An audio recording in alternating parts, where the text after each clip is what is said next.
This son of a Kentucky painter took up boxing after neighborhood bullies stole his bicycle.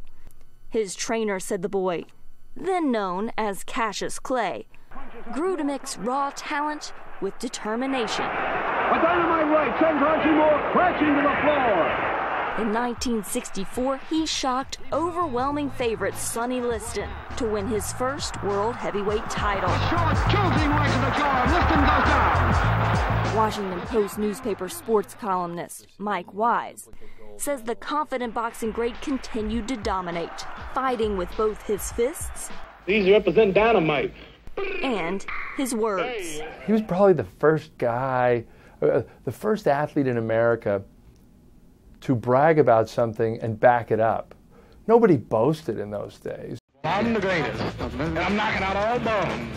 And if you get too small, I'll knock you out. Clay had joined the Nation of Islam and changed his name after that fight to one that is revered around the world, Muhammad Ali. 3 years later, he was vilified for refusing the U.S. Army draft, based on his religious beliefs and his opposition to the Vietnam War. Ali was convicted of draft evasion and stripped of his title, keeping him out of the ring for 3 years until the Supreme Court overturned his conviction in 1970. Just months after returning to the ring, new heavyweight champ Joe Frazier dealt Ali his first professional loss. But Ali later took his revenge against Smoking Joe Frazier and won their second fight.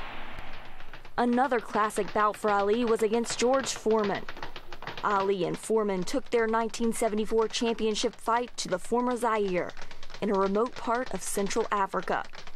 It was a boxing match immortalized as the Rumble in the Jungle. I have wrestled with an alligator. I have tussled with a whale. I done handcuffed lightning, throw thunder in jail. Bad, ain't it? Only last week, I murdered a rock, injured a stone, hospitalized a brick. I'm so mean I make medicine sick. Bad, fast.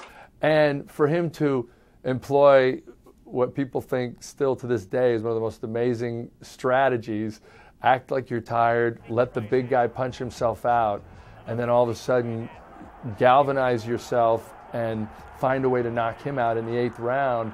Well, that was still probably the most triumphant moment in boxing history. The great man has done it. Ali then met Frazier in their third and final clash.